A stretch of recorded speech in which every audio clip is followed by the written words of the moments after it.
4 years ago, I started self improvement.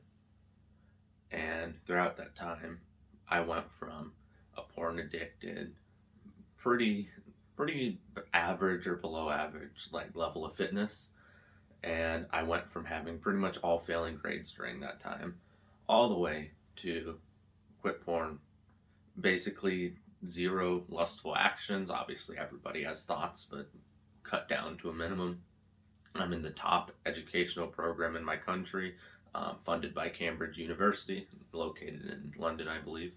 And I become a pretty decent athlete. I am or was a national volleyball player. And up there, which isn't in frame, I have my varsity letter for wrestling when I was doing that in high school. All of these things I gained over the past 2 years specifically when I had my faith in Christ. Now, I started 4 years ago. The first 2 years, it was an upward trend, but I started to notice something when it came to self improvement. It's become very degenerate. There's a lot of focus on cold approach and get this girl and bang this girl and do this thing, and there's a lot of self focus, which is true because it's called self improvement. And that didn't really sit well with me. So, around a year ago, I had completely stopped all of self improvement and I decided just to live normal life after a year of being a Christian. So 2 years into self-improvement, I got into Christianity. It took me about a year before I stopped all the habits completely and completely just turned to Christianity. And I noticed that I did feel a closer presence to God during this time. But it was more spotty. So before it was like consistent, when I was just on self improvement, it was like consistent upward trend. But when I got onto just like Christianity, not even getting onto something, identifying with that more. Before I used to be the guy on self improvement, now I'm the Christian guy. I noticed that my life actually got a little bit worse and my faith grew. But I was looking in the mirror noticing like my physique was lacking. I was getting more brain fog and random thoughts during class because I had stopped meditating. I was a little bit more stressed out than normal because I hadn't journaled nearly as much as I should have. I wasn't doing all the habits like the cold showers and the meditation and the extra stretching and the 2 workouts a day and all that kind of stuff. And I realized the problem isn't self improvement in its own regard. I believe, as my personal belief, that we as Christians should constantly aim to improve ourselves so we can be the best Christians we possibly can and set the standard for the rest of the world. Set the standard for the other religions, set the standards for the atheists, the agnostics, so we appear most appealing to other people. Because right now, if you've noticed, Muslims and the Islamic faith has been growing continuously, while Christianity is kind of stagnating. In some places going down, some places it's going up a little bit, but most places going down or kind of staying the same with the percentage of population that has become Christian or is becoming Christian, while Islam is going up. That's because, honestly, even me as a Christian, if you look at two people on the street and one of them is Islamic and one of them is Christian, usually the more put together, the tougher looking, the stronger looking, if you speak to them, the more fluent, the more present one is the Islamic person. And as a Christian, and as someone who is on the mission that I'm on, you see on my wall, put 1 million Christians on self improvement.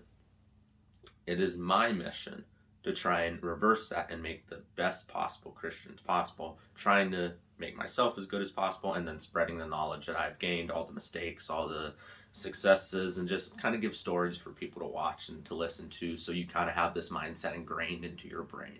That's one of the things we're going to be going over, and I'm going to explain kind of how that works, but that's essentially everything. But like I was saying before, my life did get worse. So recently, over the past couple of months, I got back really hard on self-improvement, but I tweaked it. So at the time, I had a girlfriend as well. So I kind of stopped self-improvement around the time I got my girlfriend, but that wasn't the reason for it. And completely wonderful. I wear a cross and one of the rings that she gave me on my necklace. Those are the two most important things in my life right now is relationship with Jesus and relationship with my girlfriend. And getting back onto self-improvement, what I'm going to determine it now is Christ improvement, and I'm going to kind of explain some of the things that differentiate the two, my life has gotten significantly better. And my faith has also increased because I'm able to focus more on reading the Bible, and I'm able to focus more on watching like Cliff Knechtley talk about religion. And Ben Shapiro is a Jewish, but he defends the Bible really well, and he explains some of the lessons in there. Just obviously Jewish people and Christians don't really get along when it comes to who Jesus was and how he connects with the Father. But I'm able to pay attention more. I'm able to bring in all of these lessons, and I want the same for you. But there are some more important things we need to go over before that. And there's going to be different videos talking about these things, so you can just like scroll the channel page when you have the chance. Lesson number 1. The first thing that I want to teach you is date with intent.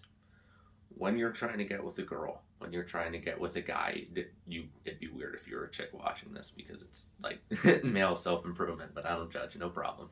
Welcome in.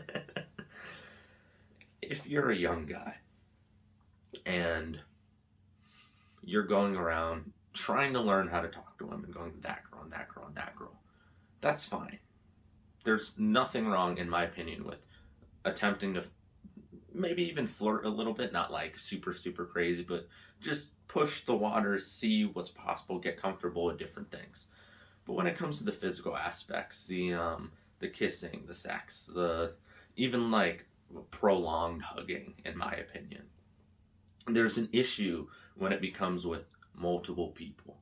And the difference between the self-improvement and the Christ improvement that I'm trying to preach is self-improvement is more so you go around, you go out, you build a like nice looking body, and I did all of this, so that's why I like have muscles and stuff. You build the nice looking body, you learn to talk to women, you learn how to cold approach, which is basically like you go up to a girl you've never spoken to before and you just start talking to her with aims to hopefully sleep with her at the end of the night. You go to the parties and the festivals and all this kind of stuff, trying to get the end product, which is the sex. Now, I've never went that far. I was fucking basically a baby when I first started getting on self-improvement. But I have gotten in this situation where I'm kissing girls, I'm hugging girls, like I'm going into corners or outside of parties or whatever, and we're fooling around. And that genuinely, it hurts your soul, and it leaves kind of a permanent mark.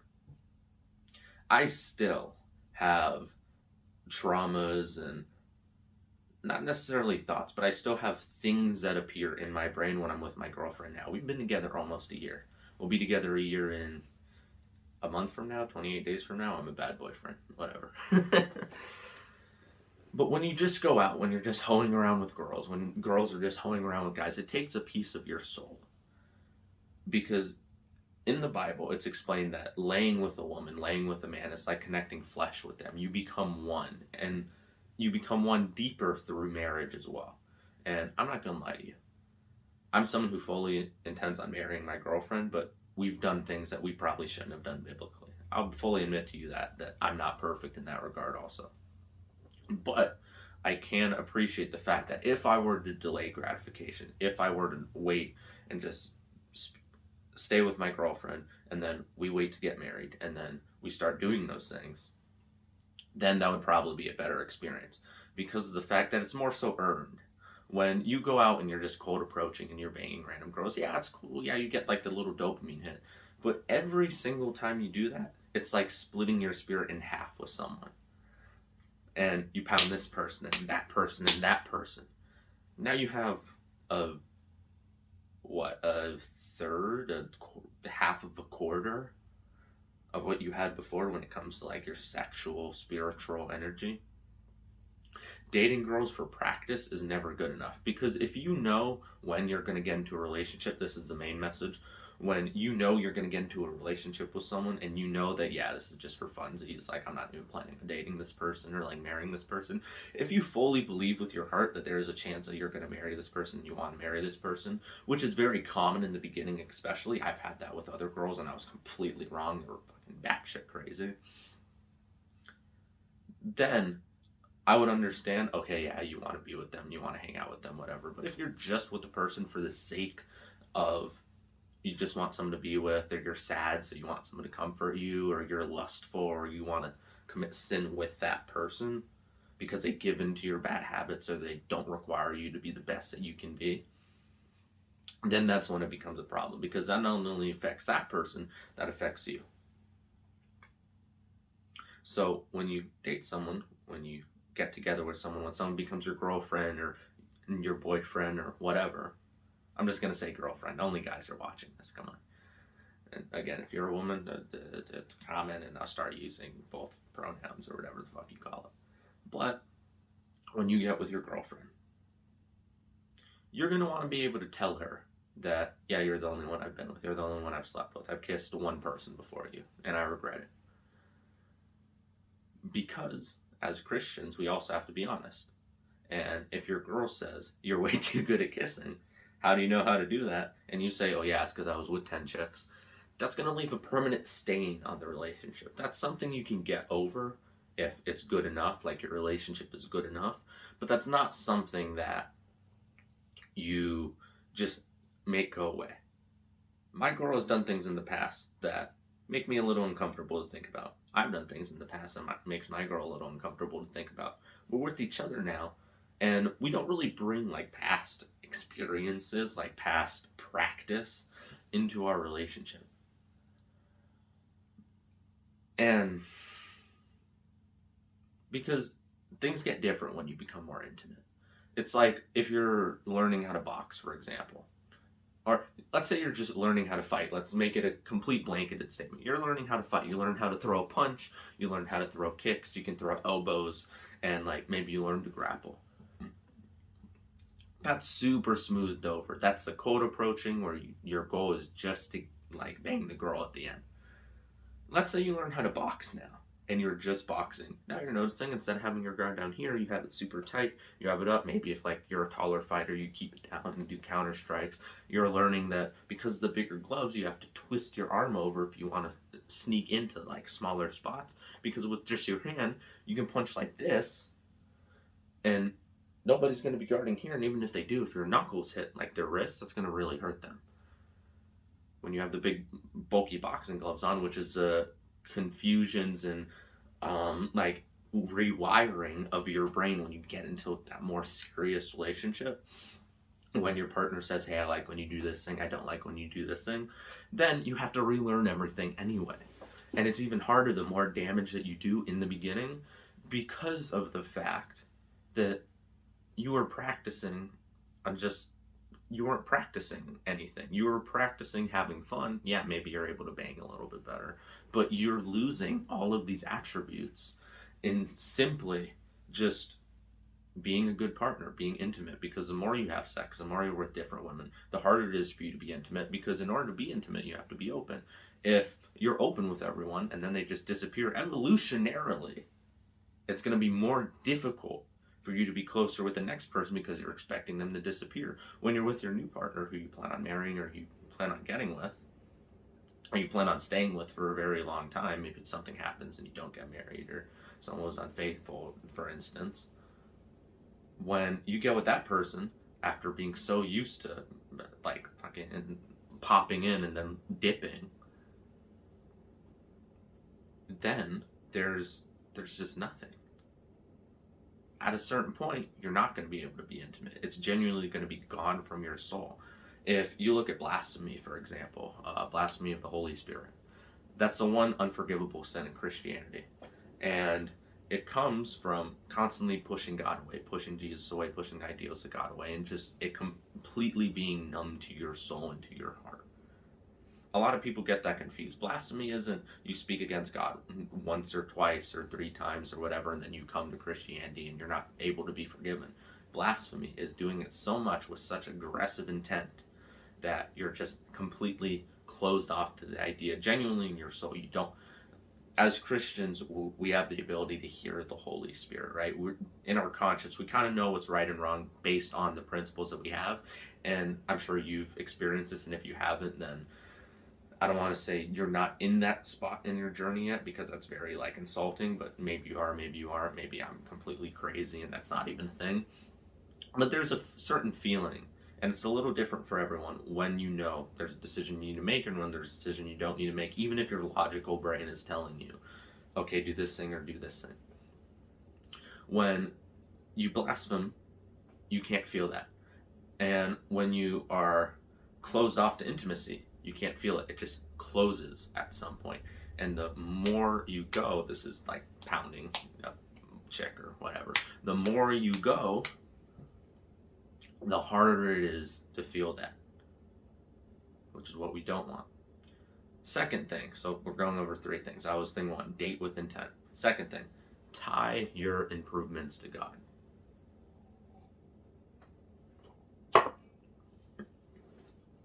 I went over in the beginning that I have the varsity letter for varsity wrestling. I went over that I have the medals and the varsity plaque and whatever. Those are from like national tournaments, and those are gold. And I was just literally one of the star players. I was the star player, like me and one other guy. I did that because of what God gave me. I did that because, yeah, I'm short while playing volleyball. It was when I was like 14, so the net was lower and I had like a 40-inch vertical or whatever. Yes, 100% I agree that I did those things through Christ. And I make sure to say that. When people ask me, like, how to do... This is going to be a little bit of a complicated one. I didn't write notes for this because I want to practice, like, coming off with things off the dome and actually saying my own beliefs. This is going to be difficult to explain. When people ask me, specifically Christians, because it's a little weird to say to an atheist, yeah, just like read your Bible more and you'll get better grades. When I become closer to God, when I pray more, when I'm more intimate with Him, when I can genuinely feel myself closer to Him, not just when I'm praying and I'm going through the motions, like, honestly, I've been doing recently, and throughout this entire journey, I've been getting closer and closer to that again. But when you actually physically get closer to Him, you get, if you want to look at, like, the pure logical aspect, you're usually happier, you're usually more fulfilled, you're usually more willing to take action and more willing to avoid the bad things. When you compile all those things together, then that's when you can improve maximally in something. That's when you have the best emotional state to improve. Because if you're sad, if you aren't fulfilled, if you are wondering if life even has a meaning, if you're depressed or whatever, that's when it's hardest to work, because your brain it's in its sympathetic nervous system type thinking, which you have a parasympathetic nervous system and a sympathetic nervous system. Parasympathetic is rest and digest, sympathetic is fight or flight. So they switch depending on your mood. When you're stressed, when you feel anxiety, your sympathetic nervous system, I hope I got that right, I might be getting them backwards, but let's just say sympathetic nervous system gets into fight or flight mode. Your digestion stops, more blood flows to your muscles, and basically just goes away from your organs, goes into your muscles, goes into your brain, so you can think clearer. A bunch of adrenaline spikes, like the extreme version of it. And there's no rest, there's no recovery. That's when you're thinking about stuff like late at night and you have to like watch TV or something, like I do when you're having like not so very happy thoughts, and you have to like watch TV or something to dull them. Again, like I do. Again, not perfect. That's why, because you want to distract yourself from those thoughts. So your parasympathetic drive goes down. Your sympathetic nervous system is a rest and digest. When you feel closer to God, when everything is coming in, when you feel that fulfillment and that holiness and that pride, not in the bad way, but proudness in your God, in the work that you've been doing, and you can feel that He would be proud of you as well, because you're genuinely doing your best. You're preaching His word while improving, and you're following Him to the best of your abilities. Then once all those things click together, that is when that sympathetic or parasympathetic nervous system kicks in, which is your rest and digest, which is when you're able to work the best, which is when you're able to sleep the best. When you sleep better, you work better, your fitness goes up, all of these things. So if you want to look at it from a pure logical perspective, then, okay, believing in God is better anyway than not believing in God. And I know you're already like in this space, so I'm not trying to convince you, but this is just an argument you can use for your friends, is that believing in God is better than not because of all the positive things that it gives. I was watching a podcast between Cliff Knechtley and Alex O'Connor. If you don't know who he is, Alex O'Connor is a very heavy atheist, and it pisses me off. He's honestly so smart, and he's very convincing, and he's probably stopped a lot of people from becoming Christian because his arguments are valid. but they're very cherry picked, which is why I personally am still a Christian. And I'm very logical in the sense of like, if something doesn't make sense, I just won't believe in it. Christianity has always made sense to me. Even before I was officially a Christian, I was agnostic. And then I switched to Christianity when trying to find the best possible religion for me. And for everybody, it's Christianity. There isn't a for me category. It's Christ is the way. That's what we believe as Christians. But my life ramped up when I started getting close to God. And when that happens, you have to credit it to him. Because I wouldn't have been a volleyball player who has national level medals on my wall if I had twisted my ankle and like it snapped and my tibia snapped, or what is it, my fibula snapped, which is the bone on the side, which is one of the most common injuries and most common career ending injuries in volleyball, in professional and amateur and whatever. If I would have twisted my ankle like my friend Rennie did, who broke his leg, dislocated his entire knee twice, then I wouldn't have those medals. If one of the dehydrations would have went wrong, if, for instance, like I was dehydrated and I passed out and I slipped and hit my head, I wouldn't have that, what the fuck is it called? Letter right now, the varsity letter. You can't see it. I'm just going to hold up the plaque. I wouldn't have this plaque right now. And it's very tricky because you kind of have to do like some mind jujitsu. You have to be like, okay, I worked for 8 hours today. I got a bunch of stuff done. I'm tired. I'm exhausted. I'm proud of myself. And then you have to realize, wait, no, I'm not. I'm not proud of myself because it's all through the Father. Oh. But now what you have to do is you have to give credit where it's due. You have to pray. You have to go, thank God for giving me the focus, the wisdom, and the mental fortitude to complete this task. Thank God that he gave me the passion for volleyball when I had it. Because the only reason I had these things, because I was one of the shortest, I was one of the smallest kids, and I was fucking the best player on the team.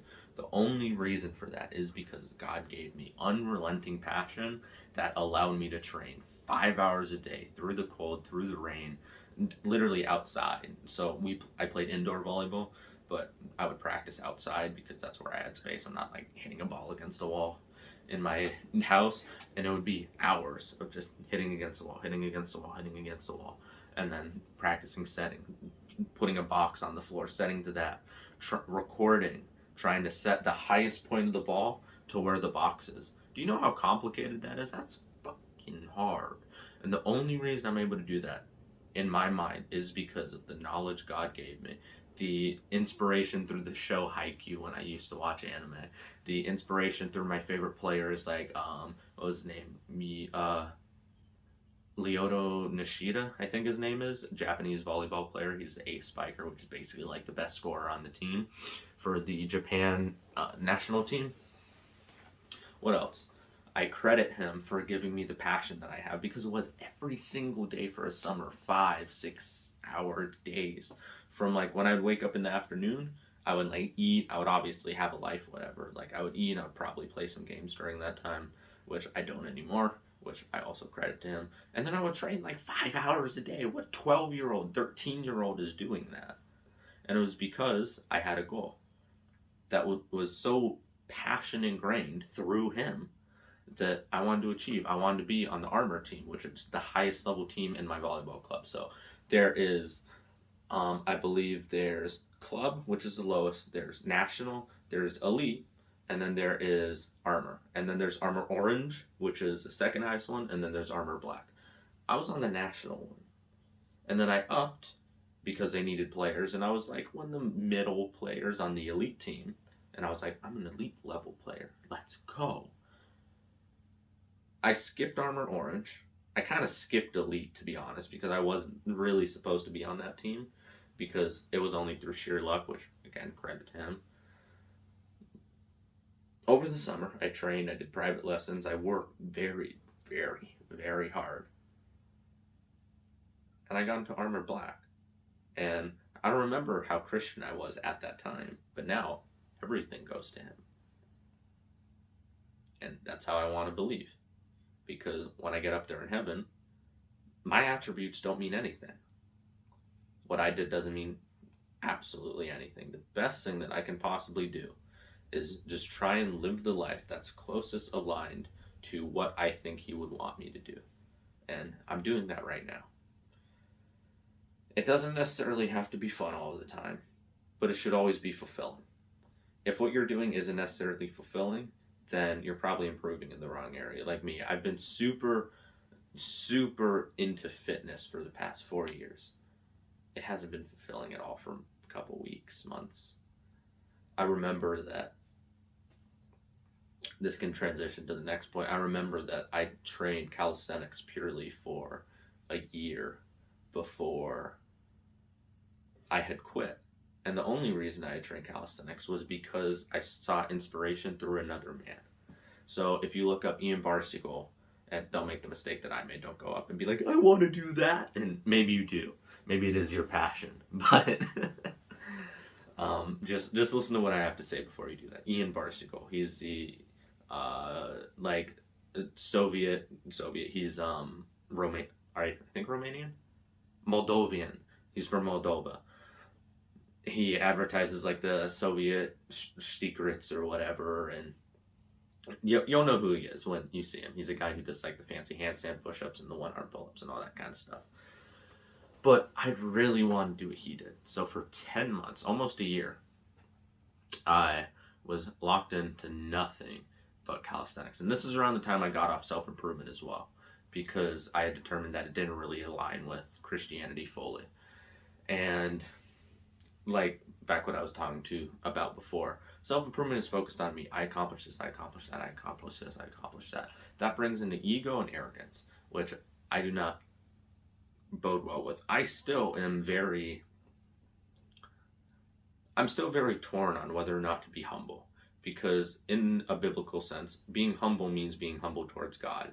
In a dictionary sense, like the actual dictionary, I don't know the proper verb or noun or whatever the hell it's called in that sentence, but the way it's described in the dictionary is downplaying yourself. And I don't want to downplay myself to other people, because especially if I'm trying to sell something to you, like my paid program, which is the Christ Improvement Community. It's going to end up being courses, but it's going to be courses and guides and a bunch of free content, or well, paid content. Free once you pay, but a bunch of stuff in there over the next months, years, whatever, on how to be on self-improvement as a Christian. And I think that's very important for the fact of just keeping our religion as pure as possible, fighting lust, fighting the bad habits, learning how to delay gratification even further, getting into fitness, getting into more self-improvement habits like meditation and journaling, just calm your mind and write down the urges you've been having or the things that you want to improve at, or kind of like purpose search. And it's just something very important to me. So right now it's in pre-sale. If you want to buy it and get all the stuff for free when the price is going to be probably way higher than it is now over a longer period of time, then feel free. You don't have to. This isn't me like using I got accused the other day of using God to like try and sell my product. That's not what it is at all. God doesn't care if you buy this. God cares if you are worshiping him properly, if you're good to your neighbors, if you're a good person at heart, you respect your family, you respect the people around you, and you're just fulfilling the life that he wants for you. This is my way of trying to help you with that and try and help you to get to that message. I'm not perfect. Nobody's perfect. But something I have noticed is a lot of pastors and preachers and whatever don't really talk about improving the self a lot. When was the last time you heard a pastor talk about you should do fitness because it makes you healthier and it'll make you happier, and if you're healthier and happier, you're more likely to do the good habits and like praying and meditating and journaling and fasting and all this kind of stuff? When was the last time you heard like a pastor talk about that? You don't. So this is my way of showing this to you. When was the last time you heard a pastor talk about journaling, for example? I haven't. I've watched, I don't want to say dozens of hours, probably dozens of hours of sermons and people preaching and things like this. And I haven't heard any of that. And it's almost still seen as weird. Like the rest of the world, the guys who aren't on self-improvement, and I'm assuming you're on self-improvement if you have an attention span this long and you're still watching. If you do, then that's fucking insane, because I don't know how long I've been talking, but it's been like probably 30-ish minutes. But it's still frowned upon for the rest of the world.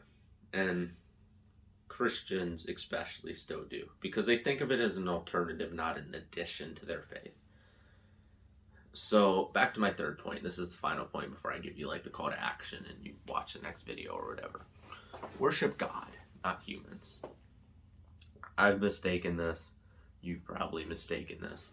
At some point, if I do grow my channel, if I get 1,000, 2,000, 3,000, 10,000 subscribers, getting a couple hundred, couple thousand views a video, couple people in my paid program, there will be someone who worships me unnecessarily. And I'm going to make sure I say this point a lot to prevent that as much as possible.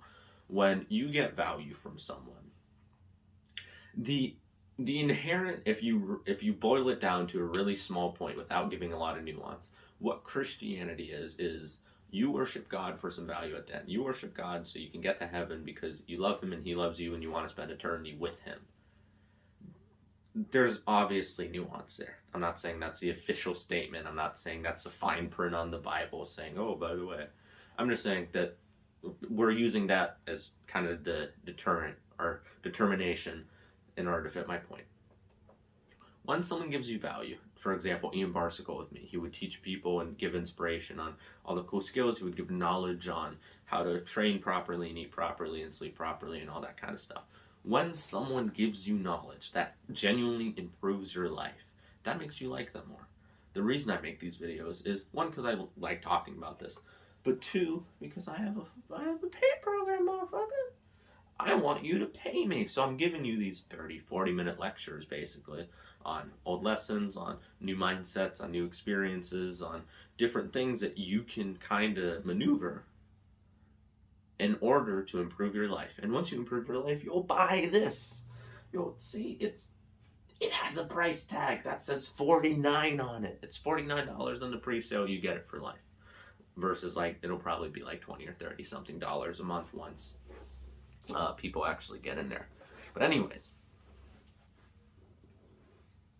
because it's also a community, so if you want to be in the community, you have to pay. I know marketing is fantastic, but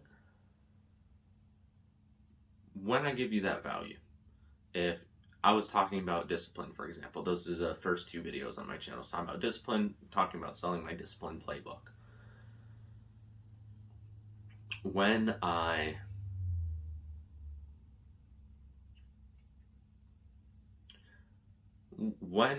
If I were to give an atheist that value, I would be the person they worship. Hamza Hem, or Ahmed, or however the heck you say his name. Everybody knows that name in self-improvement. And Hamza, however you want to say it. I say Hamza because that's how you actually pronounce it.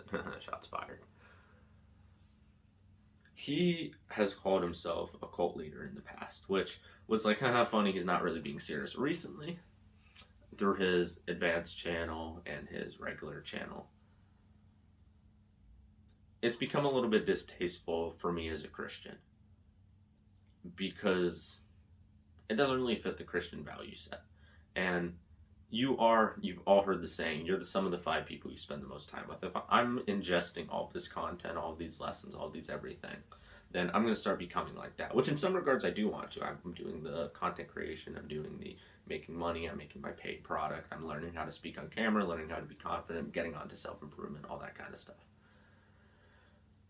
But you have to be very conscious when doing those things of what's right and what's wrong and what you actually align with in your faith. Because what will happen is someone will give you value, you'll start listening to it, and then that person becomes your God instead of the real true God, Jesus. So you need to be careful. Final thing. Again, paid product. Everyone's clicked off. But if you are interested, I do have the Christ Improvement Community. It's basically just going to be an community for guys who are on Christ-based self-improvement, so self-improvement but still Christian, centered around Christ, where I'm going to be making courses and different things that you can vote on in the community, and the first one will be voted on depending on what I talk about. It's probably going to be something, okay, it's going to be mental health related or health related, because that's the most important thing if you want to do better in self-improvement. Anyways, that has been me. My name's Brandon. Trust God. Signing off.